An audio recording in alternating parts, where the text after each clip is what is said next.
नमस्कार दोस्तों, जय जोहार। मैं कौशल तिवारी और बिहनिया संध्या में आपका स्वागत है। देश के प्रधानमंत्री नरेंद्र मोदी की लगातार छवि बिगड़ने के पीछे की वजह क्या है?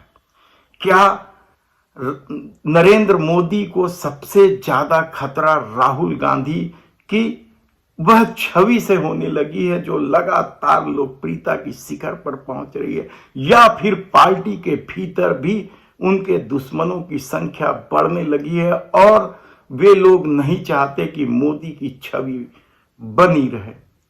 और शायद यही वजह है कि लगातार जो मोदी जी के भाषणों को लेकर ट्रोल का खेल हो रहा है वह भी कम चौंकाने वाला नहीं है। वैसे तो झूठ बोलने और फेकम फाक के लिए मोदी चर्चित हो चुके हैं।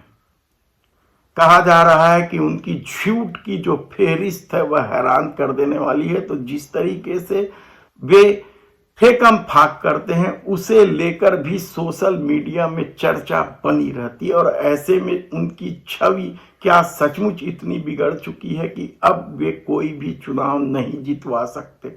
लोकसभा चुनाव के परिणाम से भी यह अंदाजा लगाया जा सकता है। ऊपर से वीडीआर की रिपोर्ट भी बताने लगी है कि किस तरीके से खेल खेला गया है 79 सीट पर, और तब कहीं जाकर बीजेपी को 240 सीट मिली है। लेकिन आज हम बात कर रहे हैं देश के प्रधानमंत्री नरेंद्र मोदी की उस भाषण की जो लाल किले की प्राचीर से दी गई। इस भाषण के दौरान देश के प्रधानमंत्री नरेंद्र मोदी ने तो यहां तक कह दिया कि लोगों की आय दोगुनी हो गई है। अब लोग सोच रहे हैं कि उनकी आय कहां दोगुनी हुई। इस बढ़ती महंगाई में जीवन चलाना मुश्किल हो रहा है, लेकिन देश के प्रधानमंत्री लाल किले के प्राचीर से 2 गुना आय की बात कर रहे हैं। लेकिन इससे भी गजब तब हो गया जब आदिवासियों के भगवान बिरसा मुंडा के संबंध में उन्होंने बात रखी। पहले यह बात सुन लीजिए। अवसर क्या हो सकता है?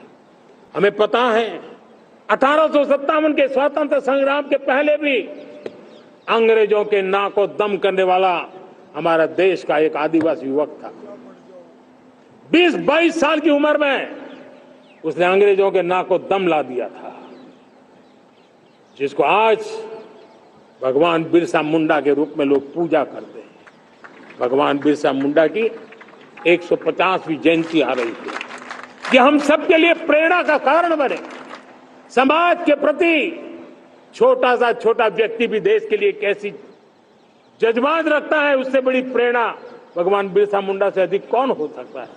आइए हम भगवान बिरसा मुंडा की 150वीं जयंती जब मनाएं, संवेदनशीलता का हमारा व्याप बढ़े। सबको मालूम है कि बिरसा मुंडा का जन्म 1875 में हुआ है। तब प्रधानमंत्री ऐसी भूल कैसे कर ले रहे हैं? क्या वह किसी के लिखे हुए भाषण ही पढ़ रहे हैं? और लिखने वाले नहीं चाहते कि देश के प्रधानमंत्री की छवि बनी रहे, इसलिए छवि बिगाड़ने के लिए इस तरह का खेल हो रहा है।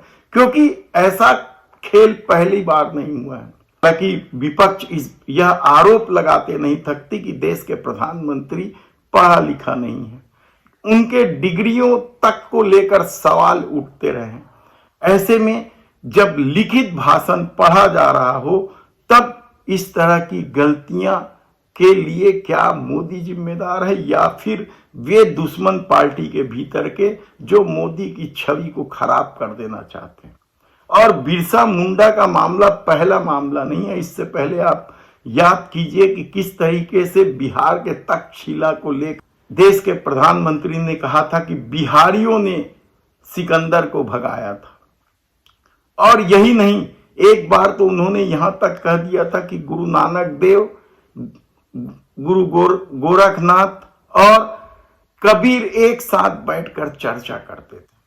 यानी फेहरिस्त है। यदि आप देखेंगे तो किस तरीके से देश के प्रधानमंत्री नरेंद्र मोदी फेकम फाक करते हैं या इतिहास को गलत ढंग से प्रस्तुत करते हैं, तो क्या यह सोची समझी राजनीति का हिस्सा है, या संघ के एजेंडे को आगे बढ़ाने का हिस्सा है?